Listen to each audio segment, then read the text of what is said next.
pendidikan yang bisa menjadi generasi hal ini terjadi karena kami memiliki kesulitan dalam Indonesia adalah sebuah negara yang terdiri dari 275 juta penduduk dengan pertumbuhan ekonomi sekitar 5,3%. Namun di balik angka-angka tersebut masih ada sekitar 25 juta orang yang hidup di bawah garis kemiskinan. Kemiskinan bukan hanya tentang penghasilannya rendah, ini tentang keterbatasan di berbagai aspek kehidupan, mulai dari sulitnya mendapatkan makanan yang layak, layanan kesehatan, tempat tinggal yang aman, serta aspek dalam pendidikan. Lebih dari 700 juta jiwa di dunia ini hidup dalam kondisi kemiskinan, yang dimana pendapatan yang mereka dapatkan per hari itu cuma 35.000. Ini bukan sekedar angka, namun di balik itu semua pasti ada kehidupan, perjuangan, dan harapan yang terus mereka perjuangkan di setiap hari. Di Indonesia, banyak keluarga yang masih hidup dalam kondisi terbatas. Mereka bekerja sebagai petani, buruh harian, pemulung, serta pekerja informal yang mendapatkan gaji tidak menentu, terutama di daerah yang jauh dari akses layanan. Kemiskinan bukanlah pilihan. Ini adalah siklus yang sulit terputus. Pendidikan yang terbatas, lapangan pekerjaan yang sempit, dan kesempatan hidup tidak merata. Apabila kondisi ini tidak ada perubahan, maka kondisi ini akan terjadi dan terus berulang dari generasi ke generasi berikutnya. Dan perubahan selalu mungkin terjadi. Pendidikan yang merata, lapangan pekerjaan yang luas, dan kepedulian bersama bisa menjadi langkah awal perubahan. Karena memahami adalah langkah pertama untuk peduli.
Berdasarkan hasil wawancara, saya melihat bahwa keluarga Ibu Junaina menghadapi kondisi ekonomi yang cukup berat akibat perubahan kondisi pekerjaan suami yang telah mengalami kecelakaan saat sedang bekerja.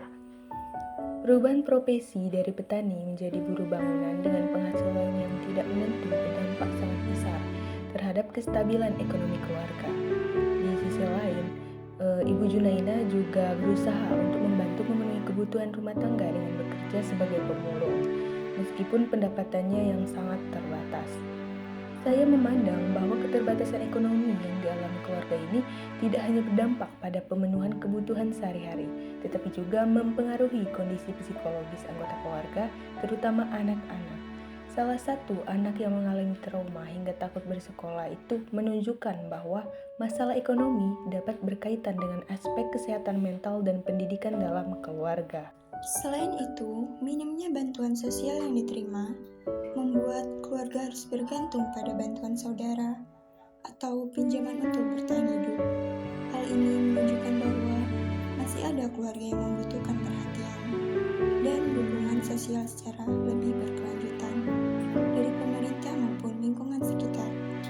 Meskipun hidup dalam keterbatasan, saya melihat adanya usaha dan semangat dari keluarga Ibu Junaina untuk terus bertahan dan memenuhi kebutuhan keluarga. Harapan mereka terhadap bantuan rutin mencerminkan keinginan untuk memperoleh kehidupan yang lebih layak, serta masa depan yang lebih baik bagi anak-anak mereka. Berdasarkan hasil wawancara, saya melihat bahwa keluarga ini menghadapi tantangan ekonomi yang cukup berat akibat kondisi kesehatan kepala keluarga yang menderita penyakit ginjal selama beberapa tahun terakhir. Keterbatasan fisik membuat kepala keluarga tidak lagi mampu melakukan pekerjaan berat seperti sebelumnya, sehingga tanggung jawab ekonomi lebih banyak ditanggung oleh istri yang bekerja membantu rumah tangga orang lain. Kondisi ini menunjukkan bagaimana masalah kesehatan dapat memberikan dampak besar terhadap kestabilan ekonomi keluarga. Saya memandang bahwa keterbatasan ekonomi yang dialami keluarga ini tidak menghilangkan semangat mereka untuk tetap bertahan dan saling mendukung. Anak satu-satunya yang masih duduk di bangku SMA tetap berusaha melanjutkan pendidikan meskipun berada dalam kondisi ekonomi yang sulit. Hal ini menunjukkan bahwa pendidikan masih dianggap penting sebagai harapan untuk memperoleh kehidupan yang lebih baik di masa depan. Selain itu, bantuan pemerintah berupa sembako dan bantuan tunai cukup membantu, meskipun belum sepenuhnya mencukupi kebutuhan keluarga. Kondisi yang mengharuskan keluarga sesekali berutang mencerminkan tekanan ekonomi yang mereka hadapi dalam memenuhi kebutuhan sehari-hari. Meskipun hidup dalam keterbatasan, saya melihat adanya nilai-nilai kekeluargaan, keikhlasan, dan kebersamaan yang kuat di dalam keluarga ini. Sikap saling mendukung menjadi kekuatan utama mereka dalam menghadapi kesulitan hidup.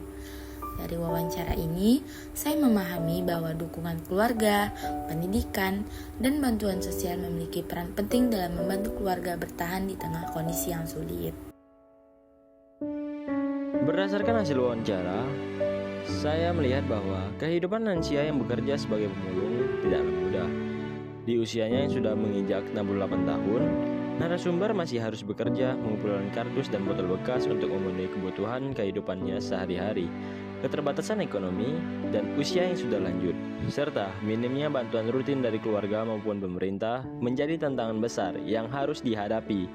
Saya memandang bahwa pekerjaan sebagai pemulung bukanlah pilihan yang diinginkan, melainkan kondisi yang mengharuskan narasumber tetap bekerja demi bertahan hidup. Penghasilan yang tidak menentu membuat kehidupan ekonomi narasumber cukup sulit, bahkan terkadang harus berutang untuk memenuhi kebutuhan mendesak.